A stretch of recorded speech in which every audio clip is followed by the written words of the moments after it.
Hello guys! It's me again, Jenny V at your screen, and I'm back for another vlog!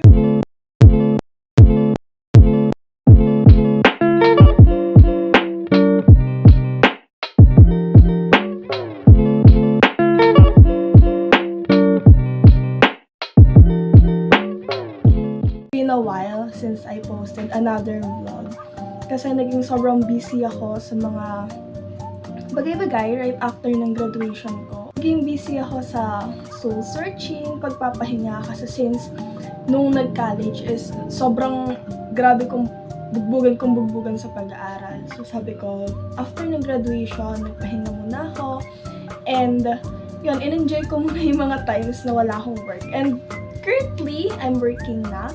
Magto 2 months na ako. Bumalik ako dun sa company na pinasukan ko during my internship. Alam ko, nakita niya na rin sa title, yung magiging vlog natin for today.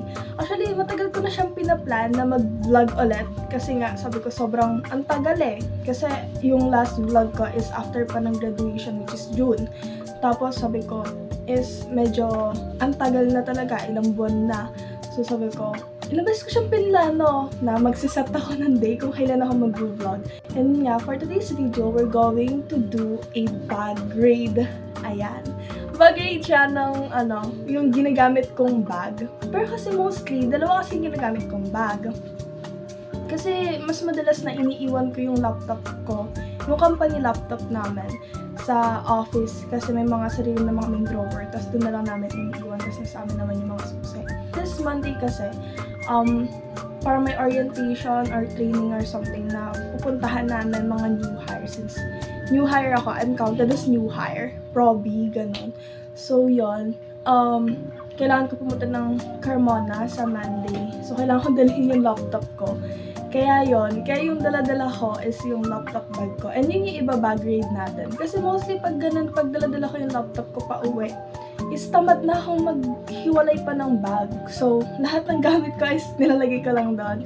And yun yung iba bag grade natin today. Kaya don't worry ito, hindi ganun kadami ito. Ito yung bag na ginagamit ko. Yung laptop bag ko. Because I'm a pink lover. Yan, favorite color natin. Ang pink. Naka-pink ka rin ako ngayon. Parang balitaw. Yan, I'm a pink lover. Ayan, so, saan natin sa start? So, start natin siguro sa maliit na packet. Kasi mostly ng mga bagay ko rin doon. So, first thing, earpods ko. Ayan. Ikaw nagdadala ng earpods talaga. Kahit pinapalipat-lipat ko lang yung gamit ko sa mga bag na ginagamit ko. Pero lagi talaga ako may dalang earpods. Kahit hindi ako napasok sa office. Or gagala lang, gano'n. Lagi ako may dalang earpods. Kasi may mga moments na pag gusto ko matulog sa biyahe, gano'n. Or naiingayan ako sa paligid ko. Lagi ako nagsa-sound trip lang sa biyahe, gano'n. Or pag nahihilo ako sa biyahe, para makatulog ako. Ganon. And, second one, pulbo. Actually, may mga times na nag-makeup din ako pag napasok ako sa office. Pero, sorry sa ingay. Ang ingay sa labas. Kasi naenta lang yung window. Kaya yun naririnig sa labas. So, pero most of the time kasi lagi lang ako nakapulbo. Sunscreen, pulbo, tapos lipstick, ganun lang. And, kasi minsan nakakatamad din mag-ayos na pag sobrang dami mong ginagawa. And third one, ayan, ang aking alcohol. Kagaling ng CR, ganun. Although may mga alcohol, naman, parang may mga part na may mga alcohol. Sa CR din namin meron, sa pantry din meron. Pero kasi mas gusto ko yung sarili kong gamit. Nasa table ko lang to lagi. Ganun, pagpasok. Next one ay ang aking cologne. Ay, hindi to sponsored ako. So, yan. Ito yung cologne ko na ginagamit ko pag nasa office ako. Pero kasi, paiba-iba din ako ng cologne. Iba-iba ko ng pabango na ginagamit. Ng perfume na ginagamit. It depends sa pupuntahan ko, yung occasion, or kung sino yung mga kasama ko, ganun. Kasi may mga moments na kunyari may kaibigan ako na ayaw nila ng ganong scent, so ibang scent yung gagamitin ko. Yung iba pala sa mga gamit ko is binili ko lang sa Shopee or sa TikTok shop. Kasi since sobrang busy natin, wala na tayong time, mostly talaga para pumunta sa physical store para bumila. So, mostly talaga sa online na lang. So, if ever man, ilalagay ko na lang siguro sa description yung mga link if ever na gusto niya rin bumili. Or, na, may candy. Ano to, bigay pa to sa akin ng ano? Ay! Nalaglag. Bigay pa to sa akin ng kaibigan ko. Kasi nga, like, since wala kaming oras na tumayo tayo. Kasi sobrang busy talaga. So, yun. Binigyan niya ako ng candy. Pastillas daw yan.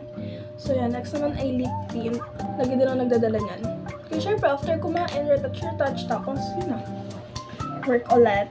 And next one ay hand cream. So, yun. Kasi naka-aircon. So, mostly, nakaka-dry siya ng, ng kamay. Lalo ng kamay. Kasi, pag sa keyboard, ganun. Tapos, siya, mas expose siya. Ganun. Kaya, lagi ako may dalang hand cream. And next one ay ang aking, hindi to yung pinaka-wallet ko talaga. Parang siya cards sa mga cards. Ayan, yung mga cards ako dyan. Mga ID. Dito din yung mga ID ko. Ayan. ID, ganyan. Tapos, kasi yung coin purse ko, parang nung August ata, July, ganun. Nawala ko siya, ante. Kaya nangyari, dito ko na lang din nilalagay yung mga coins ko. Wala, ayan. Ayan, tapos may mga cards dyan, tsaka ID. Ganito din yung 2x2 tsaka mga 1x1 picture ko. Next, ay ang ating wallet. Ito talaga yung wallet ko. Pero kasi, andito na din yung may bahong coins. Kasi minsan pag wala na akong time na isa-lansan talaga sila sa pinakalagayan ko. Sinisisi ko na lang sila sa isang ito yung wallet ko. O diba? Mostly ng gamit ko guys, pink talaga. Sobrang hilig ko sa pink. And meron ding clip. Ako nagdadala ng clip, ganon. Iba-iba siya ng color. Depende sa kung anong yung color din yung suot ko. Ganun din yung color na dinadala ko. Kahapon kasi parang naka-brown na trouser ako. Then white na polo. So yun. Itinerno ko lang siya sa sa trouser ko. Kaya siya yung parang goldy na clip. Ganyan. Lagi ako nagdadala ng ganito guys. As in, ewan ko, kahit hindi naman mainit sa office, nagdadala ng ganyan. Siyempre, ang aking ID, hindi pwede mawala na dito yung susi, yung floor pass. Kasi nagtatap-tap kami ng floor. Kasi, parang sa isang building, iba-ibang company siya. Tapos yun. Kailangan ng floor pass sa ID. And next one ay payong. Yan ang hindi pwede mawala. Actually, dati iniiwan ko din to sa office. Pero kasi dito mga umuulan na to, madalas na umulan.